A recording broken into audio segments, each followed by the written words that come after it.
Hello friends, ये AutoCAD का एक नया टॉपिक है। इसमें हम बात करेंगे कार्टेशियन कोऑर्डिनेट सिस्टम के बारे में। तो ऑटोकैड में कोऑर्डिनेट सिस्टम से ड्राइंग बनाई जाती है। एब्सोल्यूट कोऑर्डिनेट होते हैं और रिलेटिव कोऑर्डिनेट होते हैं। तो पहले मैं इसमें कोऑर्डिनेट सिस्टम के कार्टेशियन कोऑर्डिनेट सिस्टम के बारे में बात कर रहा हूँ। इन ए 2-dimensional space, the simple x-y coordinate system is used, and any point in a 2-dimensional space can be defined using these two coordinates only। तो वो दो कोऑर्डिनेट कौन कौन से हैं? एक तो होता है x कोऑर्डिनेट, एक होता है y कोऑर्डिनेट 2-dimensional के लिए, और दोनों ही एक दूसरे के परपेंडिकुलर होते हैं। जिस तरह से मैंने ड्राइंग में बताया, ये x एक्सिस है हमारा और ये y एक्सिस है।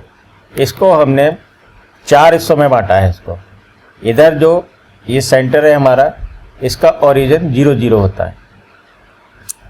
जो इसके लेफ्ट में है ये -x की वैल्यू आएगी, इधर +x की वैल्यू आएगी, और जो ये 0 से ऊपर की साइड है ये +y की वैल्यू है और यहाँ -y की वैल्यू है। तो ये जो पहला हमारा सेक्शन बना, ये पहला जो सेगमेंट है, इसमें -x जो पहली वैल्यू होती है वो x होती है, सेकंड वैल्यू y होती है। तो ये -x और +y, ऐसी इसमें +x और दूसरी वैल्यू y। इसी तरह इसमें -x और ये -y, इधर -y और +x। ये 4 सेगमेंट में हमने इसको बांट दिया कोऑर्डिनेट सिस्टम के लिए। इसी में इसकी ड्राइंग जब हम -+ की वैल्यूज इसमें पुट करेंगे तो उस तरीके से इसमें एक ड्राइंग बनेगी। ये इसका UCS है, इसमें x की वैल्यू और y की वैल्यू, तो ये यहाँ पे 0 है। अब मैं एक एग्जांपल ले लेता हूँ। Here the origin is mentioned as 0 which is also the point of intersection of the x and y axis। तो जो इसका ये बता रहा है, ये ओरिजिन 0 है और x और y के इंटरसेक्शन को ये बताता है। Represented by horizontal and vertical lines respectively. तो x की लाइन तो हॉरिजॉन्टल है और y की लाइन, ये वाली x की लाइन हॉरिजॉन्टल है और y की लाइन वर्टिकल है। For example the XY coordinate 9, 6 represent, जो पहली वैल्यू होती है मैंने बताया वो x की होती है, दूसरी वैल्यू y जो y की होती है। तो यहाँ 9, 6 का मतलब है x = 9 एंड y = 6। और मैं बात करूँ कोऑर्डिनेट -10, -4 की, तो इसका मतलब x की 10 यूनिट्स नेगेटिव है left side and y = 4 units negative bottom side, ये वाला। In some cases, you don't know the exact starting position. You just know that you want to drop to the next point relative to that position. अब हमें तो यहाँ 0 का पता है। आगे हमें कभी कभी, जैसे मैंने एक लाइन यहाँ खींच दूँ तो यहाँ के कोऑर्डिनेट यहाँ के पता होंगे, लेकिन वैसे एक लाइन खींच दूँ तो उसमें हम पहले रिलेटिव कोऑर्डिनेट से आगे बढ़ते हैं, उसको हम डिटेल में बताएंगे। You can use the relative coordinate by adding the @ icon to tell AutoCAD that the next point is relative to the last point। जब हम @ लगा देंगे तो उसका मतलब ये होगा, AutoCAD ये समझेगा कि ये वाला कोऑर्डिनेट रिलेटिव है पिछले पॉइंट के। Here are some important points about XY coordinates। The absolute point is the exact position of a point relative to 0। जो एब्सोल्यूट कोऑर्डिनेट होते हैं वो इस 0 के रिलेटिव होते हैं, और relative point is relative to the last point. और जो रिलेटिव पॉइंट होंगे या जो रिलेटिव कोऑर्डिनेट होंगे वो रिलेटिव होंगे लास्ट पॉइंट के। अब ये मैंने आपको बताया। अब मैं मान लो यहाँ पे इसी के हिसाब से कोई कोऑर्डिनेट दूँ, इसमें बना के दिखा देता हूँ आपको।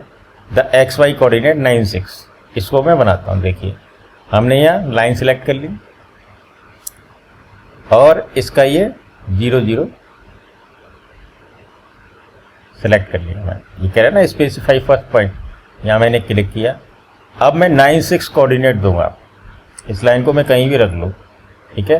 तो 9, 6 कैसे कोऑर्डिनेट देते हैं? पहले हम टाइप करेंगे 9,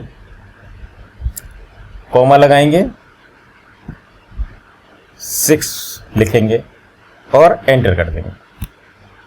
तो देखिए कहीं भी था कर्सर, इसका मतलब ये यहाँ पे आ गया। अब इसको एंटर कर दो दोबारा तो ये लाइन एग्जिट कर जाएगा। तो ये इस पॉइंट का कोऑर्डिनेट ये हमारा 9 6 पे है। अगर मैं यहाँ से लाइन गिन लूँ तो इधर x कितना है, 9 यूनिट और y कितना है, 6 यूनिट। तो ये लाइन हमारी ड्रॉ हो गई। कोऑर्डिनेट को कैसे, कोऑर्डिनेट के द्वारा कैसे लाइन खींचते हैं मैंने आपको ये बताया। अब मैं नेगेटिव वैल्यू के लिए बताता हूँ। फिर हमने सेलेक्ट कर ली लाइन, ठीक है, इसको फिर 0 0 पर रख लिया हमने, क्योंकि ये एब्सोल्यूट कोऑर्डिनेट है, ये 0 0 के रेफरेंस में खींच जाएंगे। अब मैं -10 और -4 की वैल्यू रखूँगा। मैं मान लेता है भले ही यहाँ रख लूँ लाइन, उससे कोई फ़र्क नहीं पड़ेगा। जो हमारी लाइन वहीं खींचेगी जहाँ पे वो कोऑर्डिनेट है। तो फिर मैं लिखूँगा -10, -4 और एंटर कर दूँगा। तो ये लाइन देखिए यहाँ आ गई और दोबारा एंटर कर दूँगा तो ये एग्जिट हो जाएंगे। अब मुझे बार बार अगर मुझे दोबारा लाइन करनी है ये, तो दोबारा बार बार सेलेक्ट करने की ज़रूरत नहीं है। अगर मैं इसको वैसे ही एंटर कर दूंगा तो ये लाइन वैसे ही सिलेक्ट हो जाएगी कमांड। ये दिखा रहा है स्पेसिफाइड फर्स्ट पॉइंट, यहाँ भी दिखा रहा है लाइन स्पेसिफाइड फर्स्ट पॉइंट। एक तो इस तरीके से हो गया। दूसरी, अगर मैं यहाँ कमांड वहाँ से भी सिलेक्ट करता हूँ, यहाँ भी लिख दूँ, लाइन की कमांड है LINE लाइन, और मैंने इसको एंटर किया तो लाइन की कमांड हमारी एक्टिवेट हो गई। ओके, एंटर कर देता हूँ इसे दोबारा, हम एग्जिट हो गए। तो ये कोऑर्डिनेट हमारा जो था ये था -10 एंड -4, ये था हमारा 9 6। तो इस तरीके से हमने इस 0 0 के रेफरेंस में ये वाली लाइन खींची, इस 0 के रेफरेंस में ये वाली लाइन खींची। तो इन्हें कहते हैं हम absolute coordinate, absolute coordinate relative at 0 0। ये एक चीज़ क्लियर हो गई। अब मैं बात करूँ रिलेटिव कोऑर्डिनेट की, तो मैं इस लाइन को फिर सेलेक्ट कर लिया यहाँ से, इसको अब मैं इसको स्पेसिफाइड फर्स्ट पॉइंट कह लूँ। तो अब जो कोऑर्डिनेट होंगे ये मैंने यहाँ सेलेक्ट किया। अब मैं बात कर रहा हूँ रिलेटिव कोऑर्डिनेट की, तो मैं क्या करूँगा, @ का साइन लगाऊंगा। तो शिफ्ट 2 दबा देंगे तो ये @ का निशान लग गया। अब मैं बात करूँ 4 5 के कोऑर्डिनेट दे देता हूँ मैं, 4, 5 एंटर किया मैंने, तो इसके रेफरेंस में फिर एंटर किया तो एग्जिट हो गए।